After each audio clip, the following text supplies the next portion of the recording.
The town of Ruth Hollow had been founded on a bitter rivalry between two powerful families, the Lockwoods and the Hawthorns. Generations of tension had festered between the two houses, their prideful leaders locked in a constant battle for power. Every disagreement, every slight, every rumor had grown into a mountain of resentment that was passed down like an heirloom. The town, with its cobblestone streets and old timber homes, was the perfect setting for the drama to unfold. In the heart of it all stood Nathaniel Lockwood and Elias Hawthorne, the heads of their respective families, whose hatred had reached its boiling point. One fateful afternoon, the two men stood face to face in the clearing of an ancient forest on the outskirts of town. The sun was setting, casting long shadows through the trees, making the scene feel more like a stage for some tragic play than a simple duel. They had agreed to settle their differences once and for all with a gunfight. The rules were simple: 20 paces, no interference, and the last man standing would claim Ruth Hollow as his own. The townspeople had gathered at the edges of the forest, watching the spectacle in tense silence. The first few steps were measured, each of them focused on the sound of their boots crunching against the leaves. The distant hum of the crowd was muted, as if the world had gone still. The tension between them was palpable, thick enough to choke the air. 5 paces. 10 paces. 15 paces. Then, without a word, Nathaniel fired. A sharp crack of the gun split the air, a blast so loud it made the trees tremble. Elias Hawthorne dropped like a rag doll, his body falling limp as blood began to pool around him. Nathaniel's heart skipped a beat. He hadn't followed the rules. He hadn't waited for the full 20 paces. His breath hitched as he approached the body, knowing deep down what had happened, what he had done. Elias was dead. Nathaniel's hands shook violently as he checked for a pulse, but there was nothing. The expression on Elias's face was frozen, a mix of surprise and betrayal. Nathaniel's stomach churned. He had won, yes, but at what cost? The weight of the crime began to settle over him like a heavy cloak, suffocating him with guilt. With a trembling sigh, Nathaniel grabbed Elias's ankles and dragged him into the dense underbrush.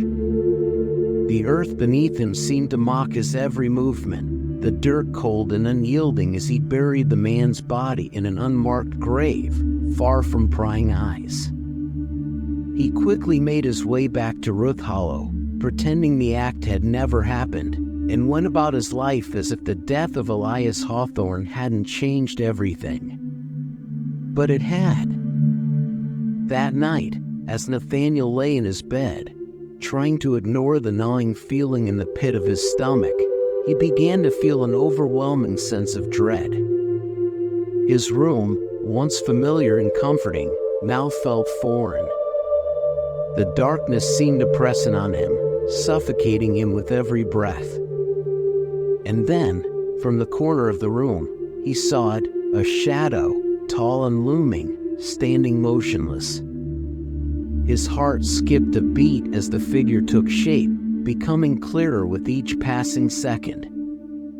It was Elias. But this wasn't the Elias he had known. The man's features were distorted, blood still dripping from the gaping wound on his head. His eyes were wide, unblinking, and empty, staring into Nathaniel's soul. Nathaniel's throat went dry, his body frozen in terror as the ghost of the man he had killed spoke, though no sound came from his lips. The words, though silent, were unmistakable. "You killed me." Nathaniel's body went cold. His legs felt like lead, and the air around him turned frigid. His pulse pounded in his ears, but he couldn't move. The room closed in on him, and as he turned away, trying to escape the suffocating presence, Elias's figure was closer now, inches from his face. "You killed me." Nathaniel squeezed his eyes shut, hoping that if he ignored it long enough, the apparition would go away. But it didn't. It stayed. And with each passing night, the ghost of Elias Hawthorne came back, his voice, his figure, haunting Nathaniel until sleep became an impossibility. Generations passed. The town of Ruth Hollow faded into obscurity, forgotten by most, but the curse lingered, passed down through the bloodline. Nathaniel's descendants moved away, trying to escape the shadows of their ancestors' sins, but it followed them like a storm on the horizon. They couldn't outrun the curse of Ruth Hollow, no matter how far they traveled. And that's when it came to Liam Lockwood, Nathaniel's great-great-grandson, to finally face the truth of his bloodline's dark history. It was his grandfather, Lucas, who had shared the story with him, though at first Liam had dismissed it as a chilling bedtime tale. Lucas's voice, heavy with years of regret, made him pause, though. "Liam, listen to me. This isn't a joke," his grandfather had said, his eyes sunken with sleepless nights. "The Lockwood family has been haunted by the ghost of Elias Hawthorne for as long as I can remember. And it won't stop. Not until it gets what it wants." Liam frowned, still unsure. "But it was just a duel, right? It's been so long. The curse has to be some kind of myth." Lucas sighed, rubbing his hands over his face. "You think that, but trust me, it's real. I've seen him, the ghost of Elias. And he's not just a ghost, Liam. He's something worse." Liam sat back, intrigued but skeptical. "What do you mean? Worse than a ghost?" "Elias didn't just die, Liam," Lucas whispered, his voice trembling with the weight of his words. "He was part of something darker. When Nathaniel killed him, it wasn't just murder. It was a sacrifice, a deal with something ancient, something that doesn't rest. And now, that thing is coming for you." Liam stared at his grandfather, his blood running cold. "But how do we stop it?" "There's only one way," Lucas said softly. "You have to go to Ruth Hollow. Find Elias's remains and destroy them. Burn the bones. It's the only way to end the curse for good."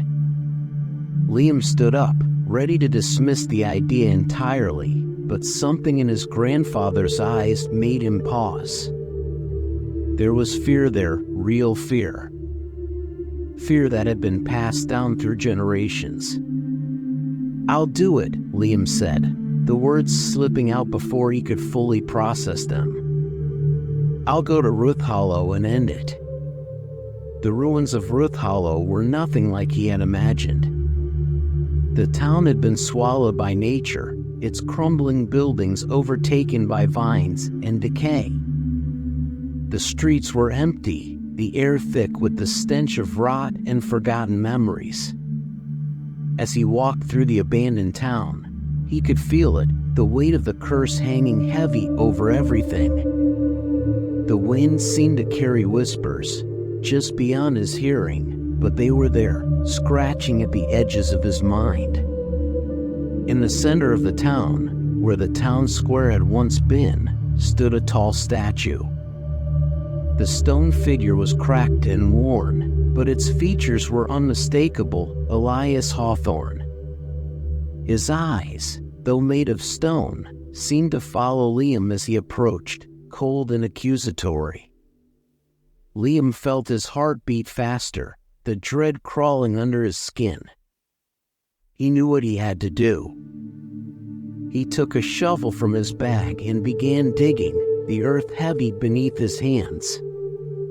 The minutes stretched into hours as he unearthed a bundle wrapped in decaying cloth.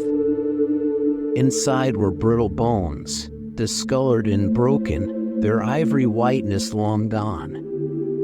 With trembling hands, Liam gathered the bones and placed them in a pot.